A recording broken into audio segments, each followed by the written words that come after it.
All right. Good morning, everyone. Today is January 6th, 2024. This is LJ Daily Housing Market Report. We will go over interest rates. We will see what's new listed on the market in Nassau, Long Island, and in Queens here. So, hopefully, these videos are helpful for you to stay up to date with the market, especially if you're thinking about buying a house in 2024. Okay, so we're going to get started with the interest rates first. So these interest rates are your national averages. So these are not your interest rate per se, but these are the collectively national averages. We're going to be tracking this on daily basis with you. Okay, so according to your Freddie Mac here, your 30-year fixed rates were averaging around 6.62 for last week. Okay, then you can see your 15 years were at 5.89. So if you were to go with 15 years compared to 30 years, you should pay a little bit lower interest rate because your payment is going to be a lot higher because you can afford to go with 15 years half of the time compared to your 30 years. So when we're looking at these interest rates, we're looking for these stats are for one family, people with credit scores above 740 with 20% down payment for your primary residence, and these are conforming limits. So meaning if you qualify with all this, your interest rate should be very close to this, if not better. Looking at your 52-week range, they were the lowest we saw in 52-week range was 6.09 according to Freddie Mac, and the highest we saw was 7.79. Okay, so this they track this on weekly basis, and now I will show you what you should be paying attention to is Mortgage News Daily. So this is a website where you can track on your own as well, and it's very similar, but instead of doing it on weekly basis, what Freddie Mac does, this is on daily basis. So as of this morning, the 30-year fixed rates were around 6.75, and for 30-year FHA, they were around 6.16. So if you were to go with 15 years, you will pay a little bit less on that.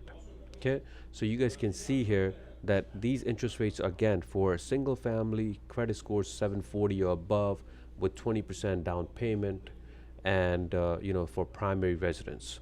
So this is a if you qualify, you should be getting interest rates around here.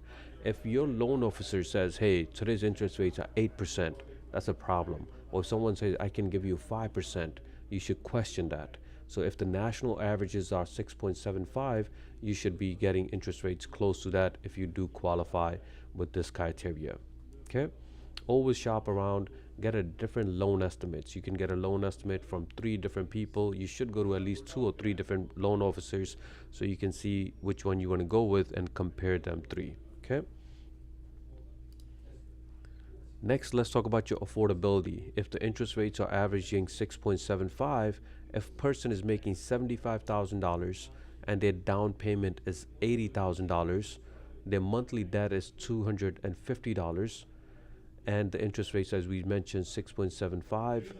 Property taxes around 7,000. Your property insurance about 1,500. So you're looking at purchase price around 365. So we know that if you're looking in New York, it's going to be very hard for you to find anything in that price range except for co-ops and condos, right? So if you're into that, maybe you want to purchase that now, or maybe you want to save some more money, wait until you have a little bit more income, or add a co-signer so you can qualify for more. Another thing is your debt to income ratio. This matters a lot, guys. This matters like how much money you're bringing in and what you have as your expenses as your debt. So you take your income and you take your debt. That's the ratio that they're looking for. You want to stay below 45%. There are some loan programs like FHA program where you can take your DTI, debt to income ratio, up to 54%. But we don't recommend that if you don't have to go that route. Meaning you don't want to bring in, let's say, $5,000 as your income per month, and then $3,000 is going towards your mortgage. You don't want that, right? Because you have other expenses. You don't want to rely all your income to go towards your mortgage. Okay. Next we have is that if someone is making $100,000 with $80,000 down payment, again monthly around 250, This number here, when we said monthly debt, is your minimum payments that you have to make on your credit cards or any other revolving debt. Let's say you have your student loan, whatever monthly payment that you have to make, your minimum payment, that's what the loan officer is asking for. Okay. Next, we have for this couple or this person here, they can qualify to purchase around $510. So I want to show you a couple of more different scenarios here. So we'll start off at 50,000. Okay. If someone is making $50,000 with $50,000 down payment, and then you have your monthly debt around 250, you're looking at, for this person in particular, around $212,000. So we know it's not a lot of money when it comes to qualification. There have been times where a person says, "Hey, I think I want to look for $1 million property," and when we do their income and their debt to income ratio, they do not qualify. So they do get disappointed. So you have to know that, hey, the income is great, but your expenses, they matter a lot as well. So let's take this scenario here. Let's say their income now is $420,000. So let's say if they're husband and wife, they're making $120,000 here, and then you have your down payment for $50,000, and let's say they do have a lot of expenses, and they're gonna make their debt is $750 per month, right? The interest rates will change it to today's average, and we say maybe they're looking for a nice property, nice lot size, and nice build size for $10,000 taxes. So this couple now, even though they're making $120,000, their debt is too much, right? Their monthly debt is too much. They don't have enough down payment. Now they qualify for only $480. So you want to, when you're trying to purchase a house, try to knock down your monthly debt, make that as low as possible. Couple of things: you do not want to purchase a new thing or new car, new furniture, or any big purchases when you're trying to buy a house. Okay, that will have a big impact on your debt to income ratio. Okay, so now let's say this person here is trying to take care of their debt, and now from that 750 they take $100 off, and now it's 650. Now they qualify for a little bit more. So now let's take this even further down. Let's say they cut it down to 300. Now they can qualify up to $549,000. So you guys can see here is that your income is a big factor, but more importantly, your debt. How much debt do you have? Okay. When you want to add a cosigner to your file, and it's going to be the same scenario, their income, their debt, and their credit scores is going to matter a lot. So if you guys want to use any of the scenarios, or if you have any questions regarding this, just contact us and we can run your scenario without even looking at your tax returns or anything like that. Just tell us how much money you're making, what kind of down payment you have, and what's your monthly debt that you have. Just those put together, we can tell you how much you qualify for, right? And that's how you want to start your, budgeting yourself and see how much you want to make or how much you can afford. Okay. Next, guys, is going to be your inflation. This is why the interest rates, they go up and down, right? The government is trying to control the inflation. They're around 3.14% as of November. The next number that we're going to see is going to be on January 11th. So keep an eye on that. So if the inflation decreases, the Fed is happy. If the Fed is happy, they're going to cut rates. They're mentioning that they will do 3 cuts in 2024, which is this year, but we just don't know when they're going to do it. They meet every 6 weeks. So we're going to see this new data come in on January 11th. So keep an eye on it and let's see what they have to offer. Okay. Next, guys, I want to show you guys some stats here for Nassau County, and you guys can see the prices that from January of 2022 until November here in 2023, you guys can see the prices have been gone up dramatically. They started off at around 821 averaging, and they went up to all the way up to 903. So a lot of people do question that, hey, if I were to wait a few more months, what will happen to the prices? What do you think what will happen to the prices when there's more buyers that's trying to buy the same property as you are? The prices will go up, right? There will be more people qualifying for the same property as you. So if you were to qualify as of today, is the best thing that you actually go ahead and make the offer, purchase the house, and let your equity build over time. Okay, so when there's more buyers out there that's just like you, they will compete and there will be a bidding war. So it's just sometimes it's just not the price. Sometimes it's the contingencies, right? You love the house so much, or you feel like you cannot get anything else better. Then you say, hey, I don't need bank appraisal contingency. I don't need home inspection contingencies. You really don't want to waive those. So better yet, you want to be in the market where there's less buyers as of right now compared to what will happen in coming months. So you want to take action if you feel like you're ready. Okay. Next thing is that a couple of headlines here that in 2024, is it a good year to buy a house? We think so because we feel like there's been enough buyers that have been waiting since 2023, and some of them are 2022, right? The prices have been going up, but the affordability was getting killed. Every time the interest rates go higher and higher, you afford less and less. So if the rates come down, which they're already showing, we've seen in October at 8%, and from October they started going down, and they're averaging around 6.75 as of this morning. So the home sales expected to rise. There will be more people who can afford, so there will be more people who will go ahead and buy these properties. The affordability will improve because the interest rates are coming down. Okay, home sales start to rise. This is according to NAR's research here. It starts to rise. It's building momentum in 2024, and hopefully you can make your move in 2024 as well. Okay. So in November here, there was no movement in pending sales according to NARS. There's a lot of people who are living with their parents rent free.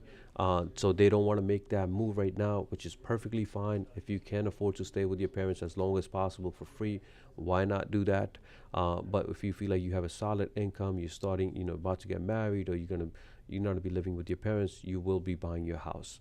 So in 2024, maybe you can make that move. Okay. This one here, it shows you your confidence scores for first-time home buyers. This number was decreasing a lot in 2023 because anybody that you ask, you say, hey, do you think it's a good time to buy? Most people say, no, the interest rates are too high, which is true. But if you can get a good deal, if you can bargain, hire a right realtor who can get you the right deal, then people who bought in 2022, 2023, guess what? Their equity has already been building, while you maybe just renting and not building any equity there. Okay. And a lot of people don't have enough knowledge about FHA loans compared to conventional. So you really need to speak with a couple of different loan officers. Some loan officers simply don't have a lot of options. They work for one bank and they just have their guidelines and they have to go with their overlays, right? But you should shop around with 2 or 3 different loan officers and see what they have to offer. Compare your loans estimates. So it's called LE, your loan estimates. See what one loan officer gives you compared to the other one, and then compare them and then choose wisely. Okay, couple of things on that. If it's your FHA does have pros and cons, right? One of the 2 biggest things that you have to factor in, one is that you have to pay around 1.725% upfront cost for FHA. On top of that, your mortgage insurance never goes away if you put down less than 10%. So think of FHA as government helping you out, giving you that helping hand because you have lower credit scores and you don't qualify for conventional. So if you have options for conventional and FHA, compare both of them. Conventional should be a better option. Okay. Next, guys, let's look at a couple of listings that we have on the market as of this morning. We have this property in Garden City. If your budget is over $1 million here, it is square feet is around 2,700, 3 bedrooms, 2.5 baths. It's a nice property in Garden City.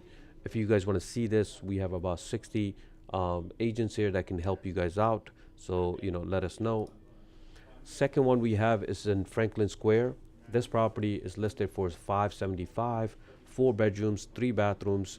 Huge built, so the tax is going to be a little bit higher too, but 7,000 square feet built. Okay.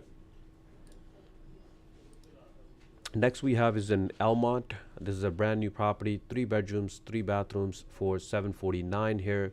square feet, around 1,600 square feet. So if you're interested in this, let us know as well. The next one here is in Westbury, listed for 735, 3 bedrooms, 3.5 bathrooms. This is a great property here.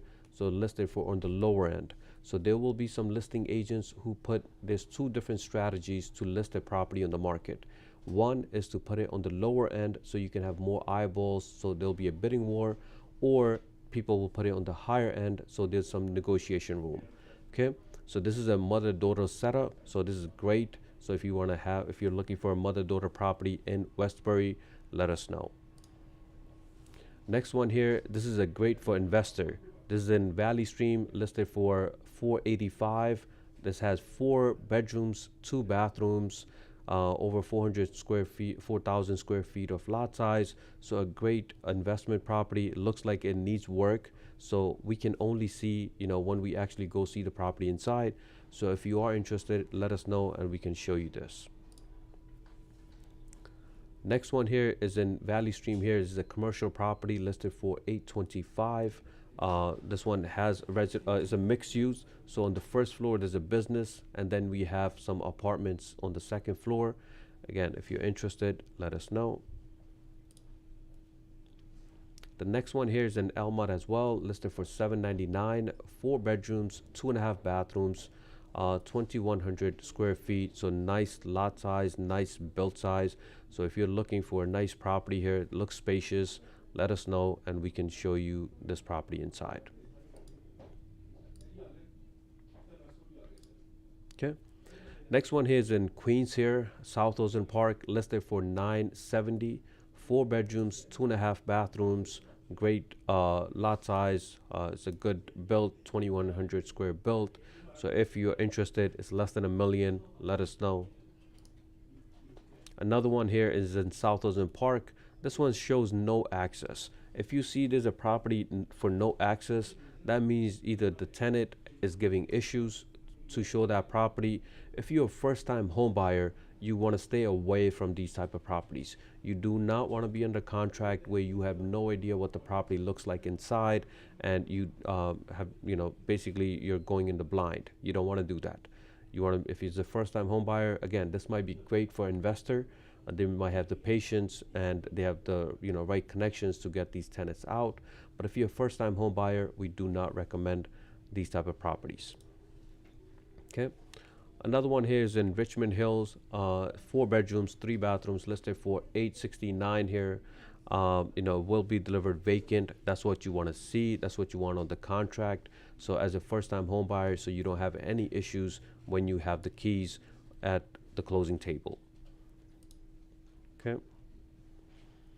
Next, guys, here is your auctions. So this auction is happening in 2 days. This is in Hempstead, a great for investor. Again, these auctions usually come with tenants occupied, or even the homeowner is going through some hardship. So maybe the homeowner is currently living there. Once you own this property as an investor, that current homeowner becomes your tenant, right? Most likely that tenant is not going to pay you. So that tenant is your headache to get them out. So again, it's a great investment. If you are an investor, it is not recommended for first-time home buyer. And you are competing with other investors who's going to pay all cash.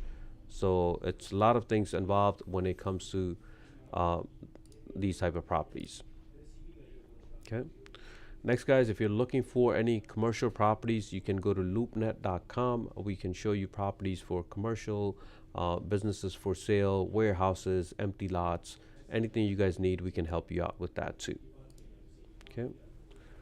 Next, guys, we want to show you, if you're a first-time home buyer, towards the end of these videos, we want to show you who is involved in real estate transaction and who's going to protect you, and who should you hire and when you should hire them, right? You probably don't need an attorney in the beginning stages. You need a real estate agent in the beginning stages. You probably need a loan officer before anyone else, because you want to know what is your pre-approval look like, how much you can actually afford. You don't want to waste your time. You don't want to waste your real estate agent's time without any pre-approval. So don't shoot in the blind. Actually go find out how much you qualify for. So who's going to be involved? You have your seller and the buyer. Then you have your real estate agent. The thing about real estate agent is that you do not want to work with the listing agent. The listing agent has the best interest for the seller, and they will not be trying to get the best deal for you, right? You might think that, hey, let me call the listing agent directly and let me see what they have to offer compared to my own agent. So you should have your own agent that's going to represent you all the way up to the closing. This person is going to show the property, is going to negotiate for you, and actually be the guide all the way up to the closing table. Okay, the last thing you want to do is that you don't want to be represented from the seller side in any way or form.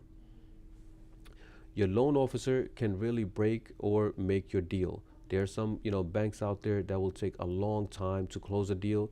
You would not know this unless you actually experience that, right? But guess what? You're going to purchase this property one time, so there's no second chances. So read the reviews for these loan officers, call them up and see which banks they work with, what kind of guidelines they have for FHA, conventional, for your QM and non-QM loans. Okay? Once you are in the loan application, just make sure that you don't have any big purchases. No surprises to the loan officer. Okay? Next, we have your home inspector. As soon as you hear the words, hey, my offer is accepted, you should go ahead and hire a home inspector. This person is going to inspect the property and make sure that there's no issues with the property. They typically charge between $300 to $500 for a single family. Okay? Even though that this inspection report might not give you any negotiation room or anything like that, but you as a new homeowner, you should know what the property's conditions are and what the safety hazards are. Okay? Next is your attorney. This person is going to protect you from in the contract. This person is going to make sure that you're protected. Let's say you want to back out, or you cannot get the loan for some reason, or you have some sort of hardship while you're in the contract. There's different conditions called contingencies, which are some paragraphs that in each contract, which either tells you that, hey, do you want to waive this, or do you want to actually put that in there? Meaning, let's say you don't have bank appraisal contingencies in there. Meaning, if the bank says, hey, this property is worth less than what you're offering, then you're going to have a problem, right? So you want to make sure you have the right attorney that's going to review the contract and make sure that you're protected with these conditions. Okay. Next person that will come in your deal, it will be the bank appraisal. This is while you have your application in, the bank wants to make sure that the value is there. They're going to hire their own appraisal. It's a third party. So you're paying for this appraisal, but the bank wants to compare the property and make sure that the value is there. Next, you have your title company.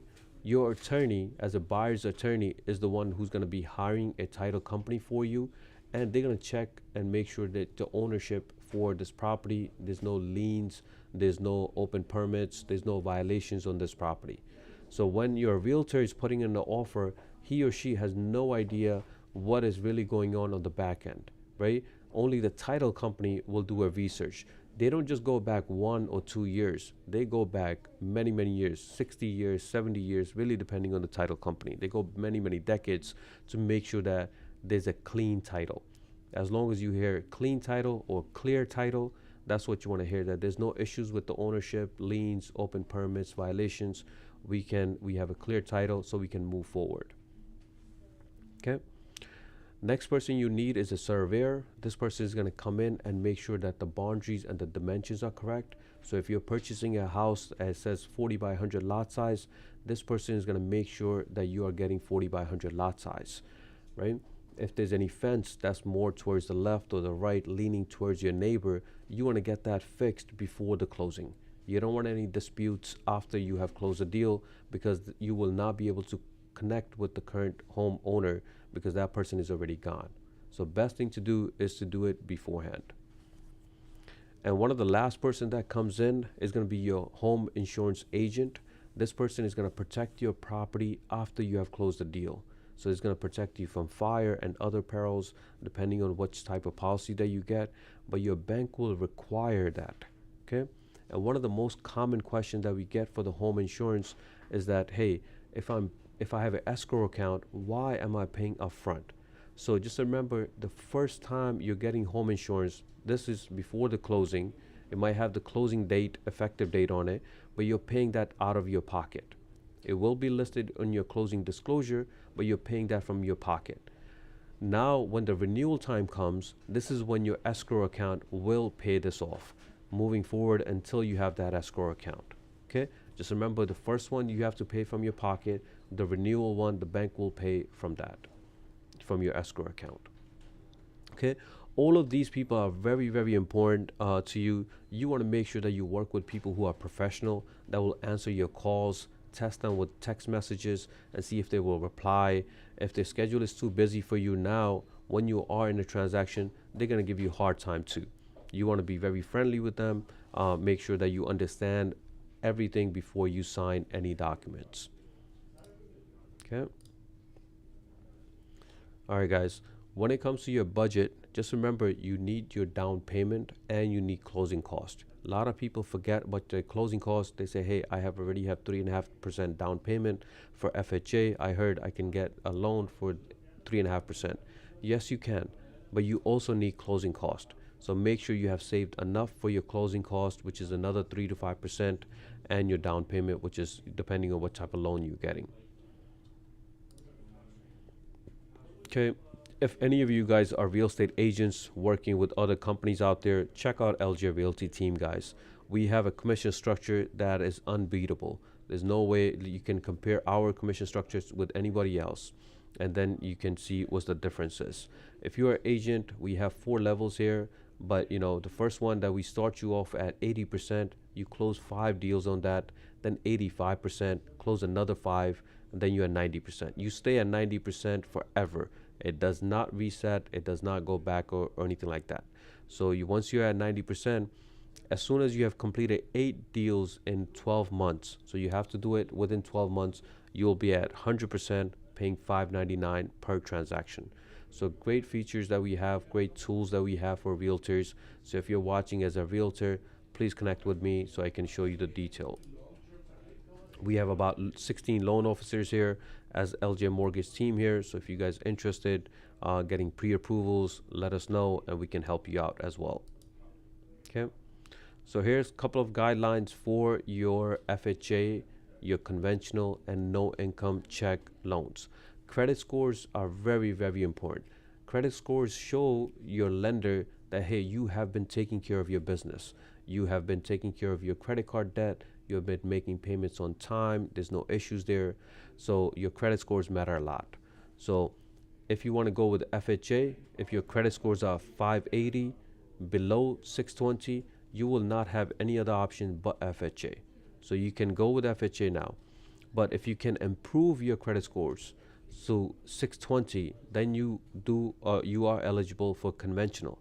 So that's why we mean that, hey, improve your credit score as much as possible so you have both options to compare the two. And if for some reason, if you're a small business owner or 1099 worker and you're not filing your taxes and you want to do no income check loans, we have a couple of different options.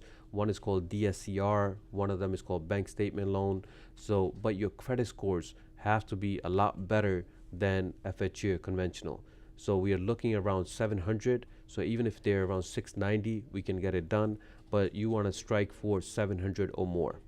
Better credit scores, the better terms and better interest rate that you will get from these banks. Okay.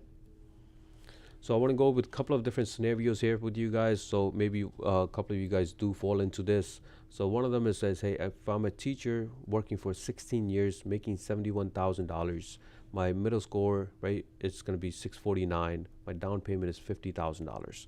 So for this one, we will guide this person to try for a conventional loan, depending on the $71,000, and we have to find out what their debt is and see how much they qualify for.